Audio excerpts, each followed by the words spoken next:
আসসালামু আলাইকুম রহমতুল্লাহি ওবরাকাতুহ। দেশে দেশের বাইরে দূরেও কাছে যে যেখানে বসে আমাদেরকে দেখছেন, চ্যানেল 9-এর মাহে রমাদান উপলক্ষে প্রতিদিনকার নিয়মিত আয়োজন আলোকিত রমাদানে সকলকে জানাচ্ছি আন্তরিক মোবারকবাদ। আমরা প্রতিদিন ঠিক এই সময় আপনাদের সামনে হাজির হই রমাদান, সিয়াম, তাকওয়া, ইবাদত বা জীবনের বিভিন্ন গুরুত্বপূর্ণ বিষয়াবলী নিয়ে আলোচনা করার জন্য আমাদের সাথে থাকেন একজন প্রথিতযশা ইসলামিক স্কলার। আজকে ইনশাআল্লাহ আমরা আলোচনা করব সাহরি ও ইফতার সম্পর্কে। এ বিষয়ে আলোচনা করার জন্য আমাদের সাথে স্টুডিওতে উপস্থিত রয়েছেন ঢাকা বিশ্ববিদ্যালয়ের ইসলামিক স্টাডিজ ডিপার্টমেন্টের সম্মানিত chairman professor doctor Shamsul Alam. আসসালামু আলাইকুম রহমতুল্লাহি ওয়া বারাকাতুহু। কেমন আছেন? আলহামদুলিল্লাহ, আপনি কেমন আছেন? আল্লাহর মেহেরবানি। রমজান কেমন যাচ্ছে?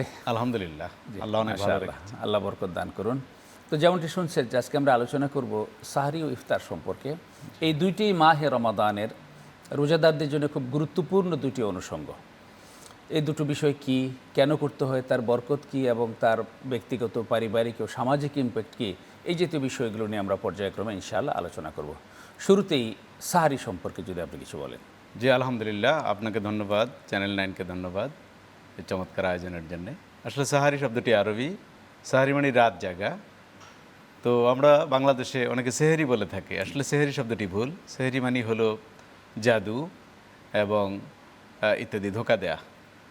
তো সাহারি অন্যান্য জাতির সাথে আমাদের পার্থক্য হলো যে ওরা সাহারি খায় না, ক্রমাগত রোজা রাখে, উপবাস যাপন করে, কিন্তু আমরা সাহারি খেয়ে থাকি। এটাই রাসূলুল্লাহ সাল্লাল্লাহু আলাইহি ওয়াসাল্লাম একটি হাদিসে বলেছেন। তিনি বলছেন, ফদলু মা বাইনা সিয়ামিনা ও সিয়ামি আহলিল কিতাব আকালাতুস সাহর। আমাদের মধ্যে আর আহলি কিতাবদের মধ্যে, মানে ইহুদি খ্রিস্টানদের মধ্যে রোজার পার্থক্য হলো এই যে আমরা সাহারি খাই, ওরা সাহারি খায় না। তো আসলে ইসলাম তো বৈজ্ঞানিক। ইসলাম চায় না, আল্লাহ তাআলা চান না যে আমরা অসুস্থ হয়ে পড়ি। নির্বিঘ্নে শরীরকে সুস্থ রেখে সামাজিক ব্যাপারটাকে বজায় রাখে যাতে ইবাদতগুলিকে আমরা পরিপালন করতে পারি, এটা আল্লাহ চান, আল্লাহ রাসূল চেয়েছেন। এই জন্য আমাদের সাহারির ব্যবস্থা রেখেছেন যাতে করে স্বাস্থ্য ঠিক থাকে।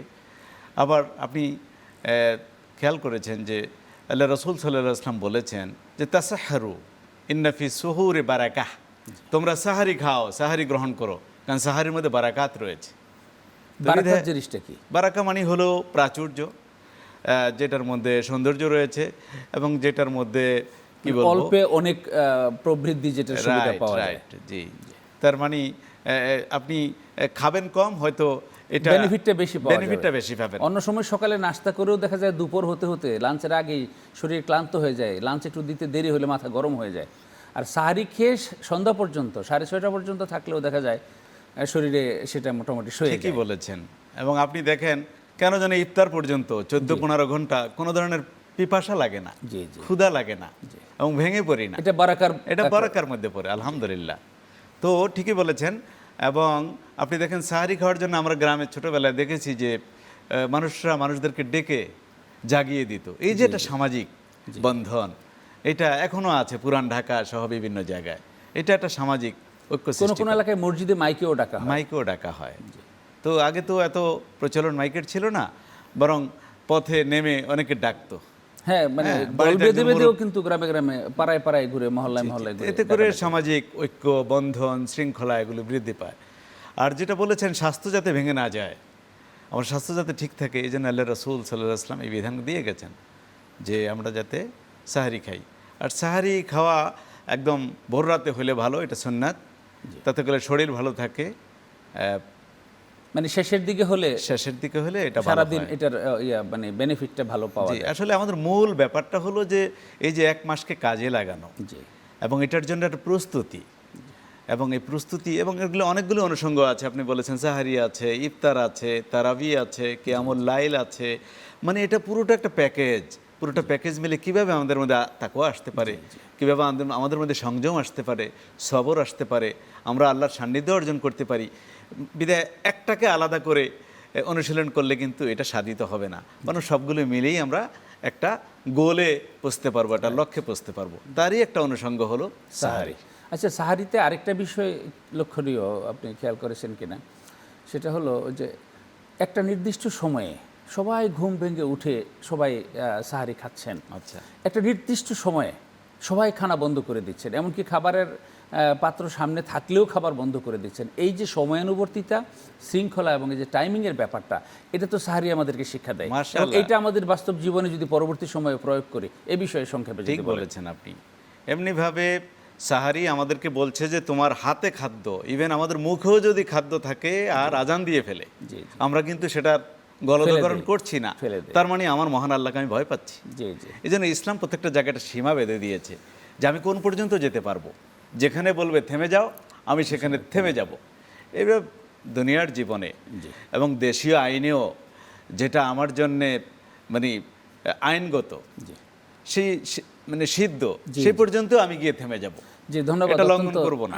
অত্যন্ত চমৎকারভাবে আপনি বিষয়গুলো তুলে ধরেছেন। এই সাহারির মাধ্যমে আমরা যেন বরকত হাসিল করি, শারীরিক এনার্জি লাভ করি, বিশেষ করে এই যে শৃঙ্খলা, নিয়মানুবর্তিতা, পরস্পরের প্রতি পরস্পরের যে মানে দায়িত্ববোধ, এই বিষয়গুলো যেন সাহারির মাধ্যমে আমরা অর্জন করতে পারি। আমরা এই বিষয়ে পরবর্তীতে আমরা পরবর্তী বিষয় নিয়ে আলোচনা করব, যেটা ইফতার। ইফতার কি, কেন করা হয়, ইফতারের গুরুত্ব কি, এবং আমাদের ব্যক্তি জীবনে, পারিবারিক জীবনে, সামাজিক জীবনে এর ইমপ্যাক্ট কি, এ বিষয়ে যদি সংক্ষেপে আপনি বলেন। জি, ধন্যবাদ। আলহামদুলিল্লাহ। তো আসলে সাহারি দিয়ে রোজাটা শুরু হয় আর ইফতার দিয়ে শেষ হয়। শেষ হয়। জি। ইফতার অর্থ হলো ভেঙে ফেলা, কি বলবো, রোজা খুলে ফেলা, ফাতরুন শব্দ থেকে আসছে। এই জন্য সকালের নাস্তাকে কিন্তু আরবিতে ফুতুর বলা হয়। জি, জি। তো যাই হোক, যে কোনোভাবেই খাওয়া দাওয়ার মাধ্যমে ইফতার করতে হয়, এটা ইসলামের নিয়ম, এবং এইটা ওই স্বাস্থ্যের ব্যাপারটাই আছে। আল্লাহ রসুল সাল্লাল্লাহু এই যে বিধানটি দিয়ে গেলেন, যাতে করে আমরা স্বাস্থ্যগতভাবে ভেঙে না পড়ি। এই জন্য একসঙ্গে আমরা হাদিসে পড়েছি, সময় বেসাল ছিল, অন্যান্য জাতি ধারাবাহিকভাবে রোজা রাখতো, মাঝখানে সাহারিও করতো না, ইফতারও করতো না। কিন্তু মুহাম্মদ সাল্লাল্লাহু এই দিন আমাদেরকে ইফতারের সিস্টেম দিয়ে গেছে। তো ইফতার দ্রুত করা সুন্নাত। এই জন্য আল্লাহ রসুল সাল্লাল্লাহু বলেছেন যে পর্যন্ত আমার এই জাতি ইফতারি দ্রুত করবে, ততক্ষণ পর্যন্ত এরা পরাজিত হবে না, কল্যাণের মধ্যে থাকবে। কল্যাণের মধ্যে থাকবে। রাসূল সাল্লাল্লাহু আলাইহি ওয়াসাল্লাম আরও বলেছেন, লিসায়েমে ফারহাতান, রোজাদারের জন্য দুটি খুশির বিষয় আছে। একটা হলো ফারহাতুন ইনদা ফিত্রিহি ও ফারহাতুন ইনদা লিকাই রব্বিহি। একটি হলো ইফতারির সময় আনন্দ, 14, 15, 16 ঘন্টা উপবাস যাপনের পরে এই যে আমি খাচ্ছি, আমার সামনে খাদ্য, এটা একটা আনন্দের বিষয়। আর ফাইনাল আনন্দ হলো ইনদা লিকাই রব্বিহি, তার রবের সাথে যখন সাক্ষাৎ হবে, স্বয়ং আল্লাহ রব্বুল আলামিন আমাকে পুরস্কৃত করবেন, দেখা দিবেন। এই জন্য আরেকটা হাদিসে আছে যে আসাউলি ওয়ানা আজিবিহি, রোজা আমারই জন্যে, এর পুরস্কার সঙ্গে আমি নিজে হয়ে যাব। তার মানে আল্লাহ তাআলা আমাদেরকে দেখা দিবেন। বিধায় এই যে ইফতারির মাধ্যমে কিন্তু একটা সামাজিক ব্যাপার ফুটে ওঠে, নিজে ইফতার করা এবং অন্যদেরকে ইফতার করানো, এই দুইটার ব্যাপারে। হ্যাঁ, রাসূল সাল্লাল্লাহু আলাইহি ওয়াসাল্লাম বলেছেন, কেউ যদি কাউকে ইফতারি করায় তাহলে ওই পরিমাণ সওয়াব সে পাবে যাকে ইফতারি করালো, কিন্তু তার সওয়াব থেকে একটুও কমবে না। তো সাহাবায়ে কেরাম জিজ্ঞাসা করলেন, আমরা তো গরিব, আমরা তো খাওয়ানোর মতো যোগ্যতা রাখি না। রাসূল বললেন, একটি খোরমা, একটা খেজুর, এক ডোক দুধ, এক গ্লাস পানিও যদি তুমি খাওয়াও, অনুরূপ সওয়াব পাবে। মানে এতটা ফজিলত ইসলামে। তার মানে তারপরেও তুমি আরেকজনকে খাওয়াও, মিলেমিশে খাও, একটা সামাজিক বন্ধন সৃষ্টি হোক, ঐক্য সৃষ্টি হোক তোমাদের মধ্যে। তো বিধায় আমরা সাহারির ব্যাপারে জেনেছি, যতটা ভোর রাতে খাওয়া যায় ততটাই কল্যাণকর। মানে উদ্দেশ্য হলো যাতে আমরা দুর্বল হয়ে না পড়ি। আর ইফতারির ব্যাপারে বলছে দ্রুত খাও, দ্রুত খাওয়াটাই মানে সূর্যাস্তের আগে আবার নয়, মানে সূর্যাস্তের পরে যত তাড়াতাড়ি। জি জি। ইদানিং একটা গ্রুপ দেখা যাচ্ছে, তারা এই কথা বলেন যে আল্লাহ বলেছেন ওয়া আতিম্মুস সিয়ামা ইলাল লাইল, রোজাটাকে রাত পর্যন্ত প্রলম্বিত করো। তো সূর্যাস্তের সাথে সাথে তো রাত শুরু হয় না, মাত্র সন্ধ্যা শুরু হলো, রাত তো শুরু 8টা 9টার পরে। তখন তারা ইফতার করে, এখন 8টা 9টা যখন বাজে তখন ইফতার করে। এই বিষয়টা কি শরীয়তসম্মত? আমি এমনটি শুনিনি, এবং আমি তো যতটুকু কোরআন হাদিস পড়েছি আমি এমনটি শুনিনি। এটা তো মনে গুনাহ হবে, ঠিক হবে না। জি, ইহুদিরা এমনটি করতো যে তারা ইফতারি গ্রহণ করতো না।